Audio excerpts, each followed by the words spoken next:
These left jabs. Switch downstairs, the right hand. Amy and Deborah here, joined by Katie Healy. Katie, how are you?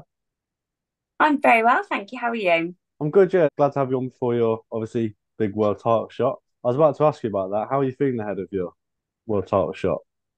I'm feeling really, really good. Yeah, I don't think it's unfair to say that you're probably going as a slight underdog, especially as your replacement. Does it bother you that you're Mhm. an underdog? I love being an underdog. I don't know what it is. I like fighting away from home. And there's just something about proving people wrong, I guess. It just gives me that little bit of more motivation when I'm in that ring. So no, I kind of thrive off it.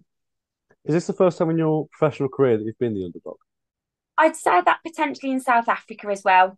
Obviously, it was I was travelling to a different country. She'd won a world title previously, so I'd say I was definitely the underdog for that fight as well. People weren't expecting me to go to South Africa and win that title at all. So yeah, I've had it in kickboxing quite a lot as well. But yeah, this is probably the second time now where I've definitely been the underdog on the cards. So obviously, like I mentioned earlier, you are not a late replacement, but you're a replacement for the original opponent. How did you feel? What was it like when you got the call? It was a very, very quick phone call and a quick decision, I guess, from my side. So I was just luckily I was in a fight camp anyway. I was meant to be fighting on the 9th of June, whereas this card is on the 10th, so it's just one day after.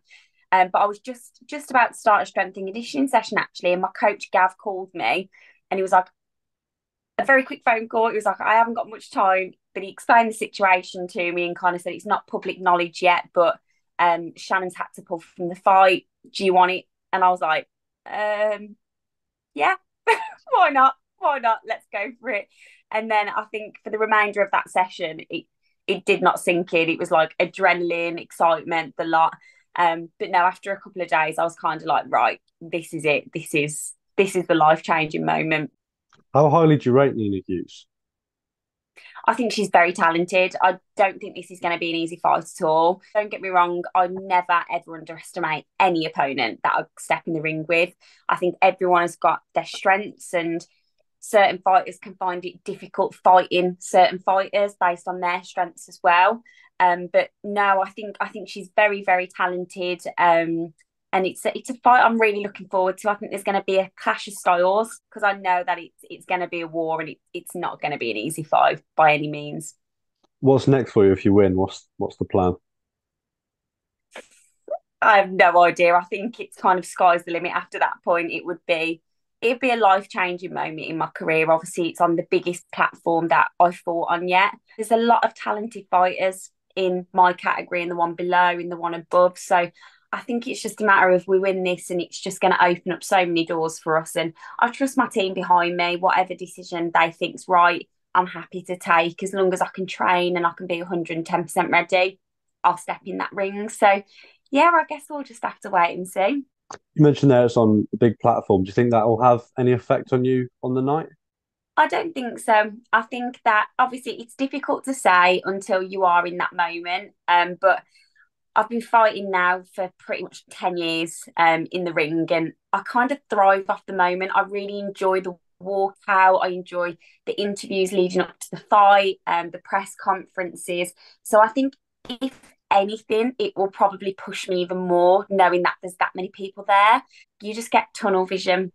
The second your name's called and you need to walk out for that fight, you don't listen to anything, you don't hear anything, you don't I don't even hear my own music that I'm walking out to half of the time, because you're just so focused on getting in that ring and doing what you need to do. What would you say is the hardest part about being a professional boxer? The diet. I love my food. I'm such a foodie. I'm quite lucky, don't get me wrong, I can lose weight quite easily. I've always been quite naturally slim. So I can fluctuate between weight categories, but this is the first time that I'm making bantamweight. I've always fought at super and yeah, above that. So yeah, definitely the diet for me. When the weekends are like this and it's so sunny and everyone's going to barbecues and I'll either go and I just won't eat anything. It's not a glamorous sport in that sense. Um, Obviously the training aspect is brutal. Like I mentioned at the start, it's not easy. It's not light work. You have to put that hard work in the gym. But it's all rewarding at the end of it, and I think that's why I keep doing it each time. But yeah, definitely food for me. I'm such a foodie, it's ridiculous. Where do you see yourself in 5 years? Oh, see, I do recruitment as my full-time job alongside boxing, and this is one of the questions that I ask people. But like when it's thrown back at me, I'm one of those people that has kind of just took everything like as it comes along. Like, don't get me wrong, I've got aspirations that I want to hit and things like that, but I'm quite easygoing in a sense of we'll just see what happens as we go. I guess the sky's the limit, really. I'm still young. I'm only 25. I've got a long boxing career ahead of me still. So yeah, I just think it's kind of see what happens from this fight, see what doors it opens, and yeah, we kind of take it from there. But I think every fighter would be like lying if they said that they didn't want to go to the top and go as far as that they could possibly go. So yeah. So we've spoken before. We spoke in, I think it was November, December of 21, something like that, 2021. And I asked you this question. I'm interested to see if you say the same answer. If you could fight anyone, past or present, who would you choose and why? Do you remember? Oh, Can this you is remember what you such. said? I can't. I've got a memory of a goldfish. I'm not gonna lie. You Who did I said say? you said Jake Paul. That doesn't surprise Yeah, me. I probably would still say that now, yeah, to be honest.